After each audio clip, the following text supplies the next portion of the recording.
Hello everyone, welcome to Hima study. ఇవాళ నుండి మనకు ఎస్డిటి పేపర్ అనేది ఉంటుంది కదా అండి, TET exam.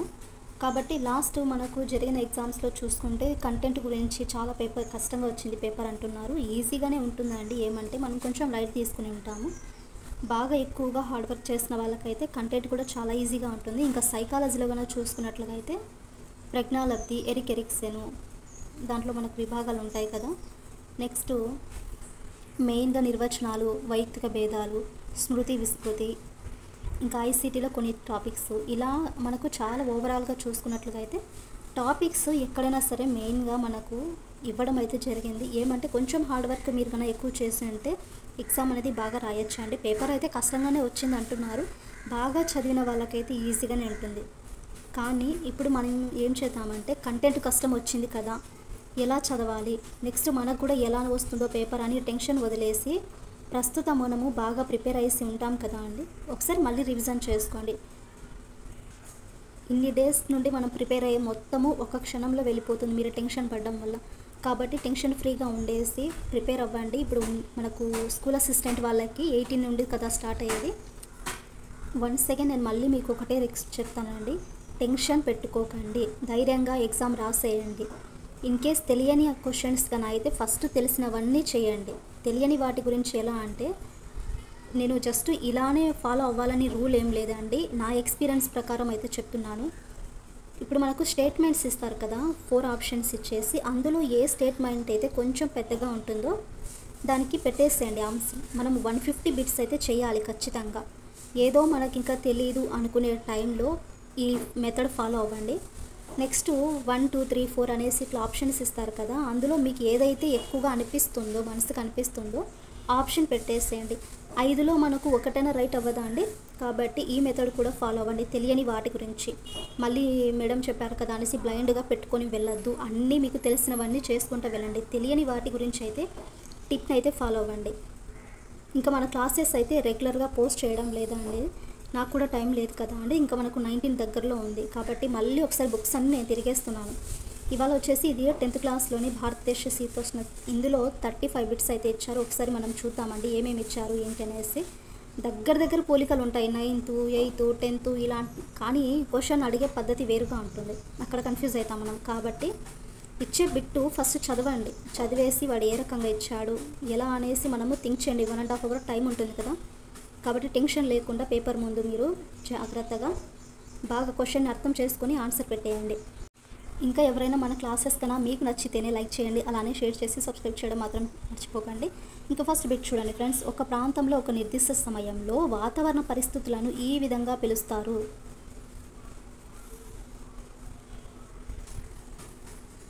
First option is weather అండి. అండ్ ఇంకో విషయం, వీడియోని మాత్రం లాస్ట్ వరకు అయితే చూడండి దయచేసి. మీరు క్వశ్చన్ అట్లా స్కిప్ చేసుకుంటూ వెళ్ళిపోవడం వల్ల క్వశ్చన్ అస్సలు అర్థం కాదు, దానికి ఆన్సర్ ఏం చేయాలో కూడా మీకు అర్థం కాదు. కాబట్టి వీడియోని స్కిప్ చేయకుండా ఎండింగ్ వరకు చూడండి. అలానే మీరు ఈ ఇమేజెస్ అన్నీ కూడా పొందడానికి మన డిస్క్రిప్షన్లో వాట్సాప్ లింక్ అనేది ఇచ్చానండి, అందులో ఒకసారి చెక్అవుట్ చేయడం వల్ల మీకు ఇప్పుడు ప్రెసెంట్ ఏదైతే చేస్తున్నారో వాటికి సంబంధించిన ఇమేజెస్ అన్నీ కూడా ఆన్సర్స్ లేకుండా నేను ప్రొవైడ్ చేయడం అయితే జరిగింది. ఎవరైనా ఫాలో అవ్వకుంటే ఒకసారి ఫాలో అవ్వండి. సెకండ్ బిట్ చూడండి. శీతోష్ణ స్థితి అంటే స్టేట్మెంట్స్ ఇచ్చారు, జాగ్రత్తగా చేయండి.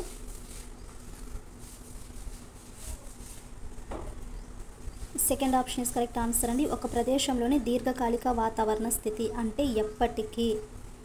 థర్డ్ క్వశ్చన్, భారతదేశం శీతోష్ణ స్థితి ప్రభావితం చేయని అంశం. Fourth option is correct answer, నేలలు. వీడియో అనేది లెంగ్తీగానే వస్తుందండి, బట్ డోంట్ వరీ, మీరు నేర్చుకోవాలి కదా, తప్పదు. ఫోర్త్ క్వశ్చన్, క్రింది వాటిలో సరైన వాక్యం.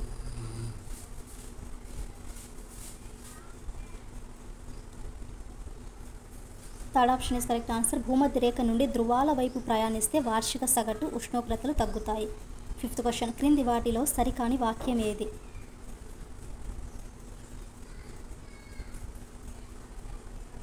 Second option is correct answer, సముద్ర తీరంలో సామర్షిక సగటు ఉష్ణోగ్రతలలో తేడాలు చాలా తక్కువగా ఉంటాయి. సిక్స్త్ క్వశ్చన్, సముద్ర మట్టం 10 degrees ఉష్ణోగ్రత ఉన్నప్పుడు 7000 మీటర్ల ఎత్తులో ఉన్న ఒక పర్వత శిఖరం వద్ద ఉష్ణోగ్రత ఎంత ఉంటుంది.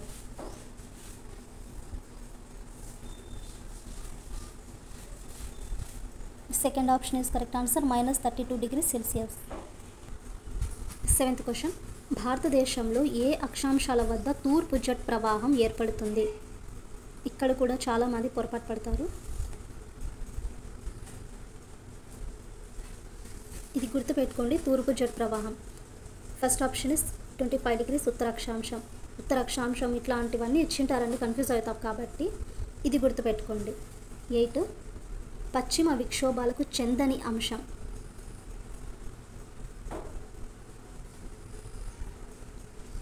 Second option is correct answer, భారతదేశం అంతటా ఒక మోస్తరు వర్షానికి కారణం అవుతాయి.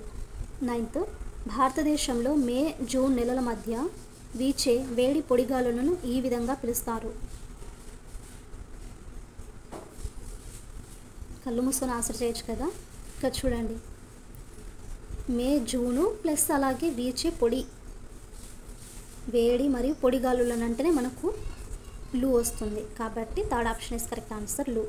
10th క్వశ్చన్, భారతదేశంలో తొలిసారిగా వర్షం ఏ కాలంలో సంభవిస్తుంది? ఇట్లాంటివన్నీ బిట్స్ వస్తే మనం హ్యాపీగా చేసేయచ్చు కదా, చాలా ఈజీగా. కానీ అలా ఇవ్వరే. First option is correct answer, వేసవి కాలంలో తొలిసారిగా వర్షం అనేది కురుస్తుందండి మనకు. నెక్స్ట్ 11th, భారతదేశంలో సంభవించే వర్షాన్ని జతపరచండి.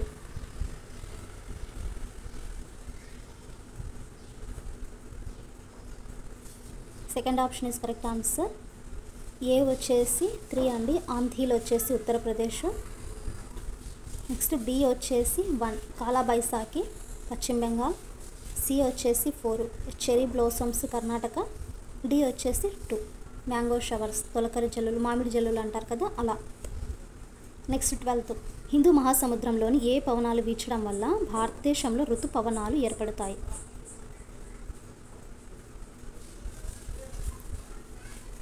Second option is correct answer, ఆగ్నేయ వ్యాపార పవనం.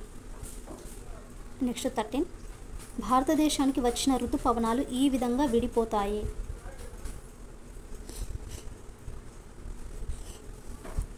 Third option is correct answer, Arabia శాఖ మరియు బంగాళాఖాతం.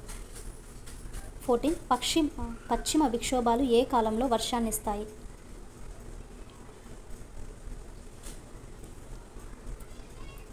Second option is correct answer, శీతాకాలం. సారీ అండి, వాయిస్ కొంచెం చిన్నగా అయితే చెప్తున్నాను, కొంచెం హెల్త్ అనేది బాగాలేదండి, అందుకనేసి కొద్దిగా వాయిస్ అనేది స్లోగా వస్తుంది. 15th క్వశ్చన్ చూడండి, ఈశాన్య ఋతుపవనాలకు చెందని అంశం.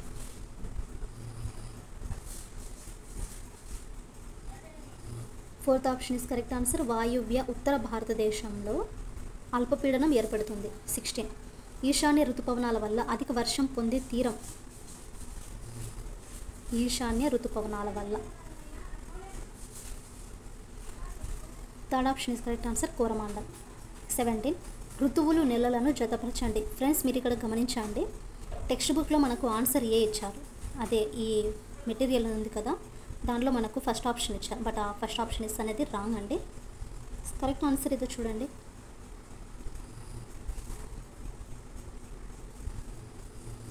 Second option is correct answer, A వచ్చేసి 3 హేమంత ఋతువు వచ్చేసి నవంబర్ డిసెంబర్. బి వచ్చేసి 2 వసంత ఋతువు వచ్చేసి ఇదే సేమ్ మార్చి ఏప్రిల్. సి వచ్చేసి 1 శరద్ ఋతువు సెప్టెంబర్ ఆర్ అక్టోబర్ అంటే ఇప్పుడు ప్రజెంట్. నెక్స్ట్ డి వచ్చేసి 4 శిశిర ఋతువు జనవరి అండ్ ఫిబ్రవరి చలికాలం అంటాం కదా అది. నెక్స్ట్ 18 క్వశ్చన్, ఏజీడబ్ల్యూని విస్తరించండి.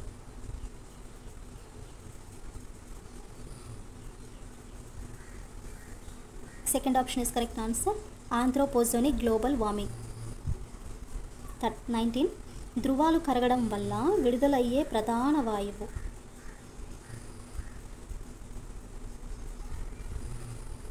Third option is correct answer, methane. 20, ఐలా తుఫాను కారణంగా వరదకు గురైన ప్రాంతం.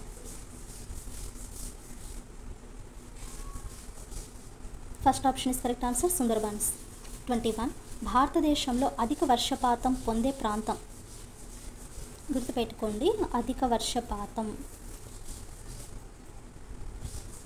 First option is correct answer, Mawsynram. 22, భారతదేశంలో అత్యధికంగా వర్షపాతం. ఇదేమో అధిక వర్షపాతం, ఇదేమో అత్యధికంగా.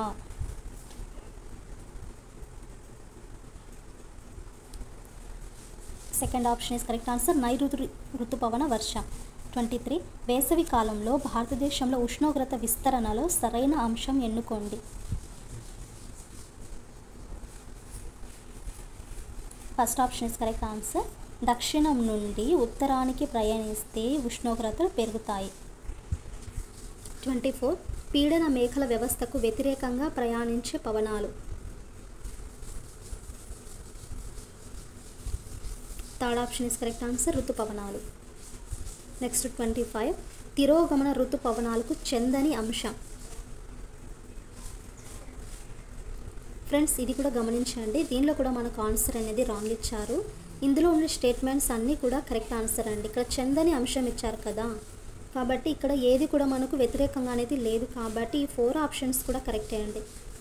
నెక్స్ట్ 26 హరిత గృహ ప్రభావాన్ని తగ్గించడం కోసం 2013లో సదస్సు ఎక్కడ జరిగింది? Second option is correct answer. Poland రాజధాని Warsaw.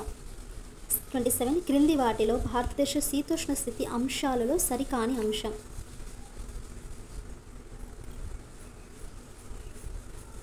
Third option is correct answer. వేసవిలో వచ్చే వర్షాన్ని పశ్చిమ విక్షోభాలు అంటారు. 29 భారతదేశంలో అత్యధికంగా వర్షం నమోదయ్యే రెండవ ప్రాంతం. ఫస్ట్ ఏమో మనము అత్యధికంగా అంటే అధికంగా వర్షం నమోదు అంటాం కదా, ఇప్పుడు సెకండ్ అండి ఇది. First option is correct answer. Cherrapunji.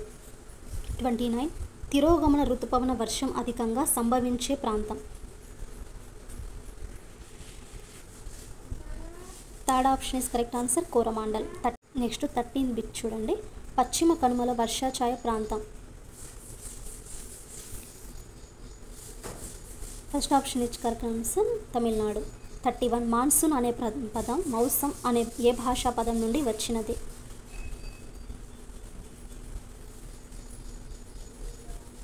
Third option is correct answer. Arabic. 32 monsoon అంటే అర్థం.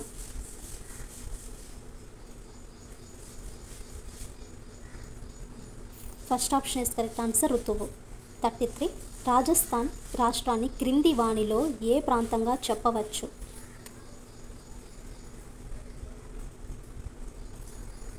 Fourth option is correct answer. శుష్క. 34 రాజస్థాన్ రాష్ట్రంలో అత్యధిక ఉష్ణోగ్రత ఏ నెలలో నమోదైంది?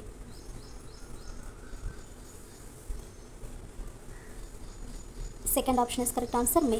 35 రాజస్థాన్ ప్రాంతంలో నమోదైన అత్యధిక ఉష్ణోగ్రత.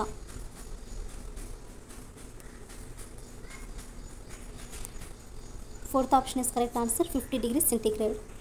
ఇవి అండి మనకు టాప్ 35 బిట్స్. అయితే నెక్స్ట్ క్లాస్లో వచ్చేసి 10th క్లాస్లోని 5th చాప్టర్ అయినటువంటి భారతదేశ నదులు నీటి వనరులు. ఇదిగోండి ఈ లెసన్ గురించి మనకు బిట్స్ అయితే ఉన్నాయి. మోస్ట్ ఇంపార్టెంట్ చాప్టర్ అండి. రేపు అయితే 38 బిట్స్ అయితే ఉన్నాయి.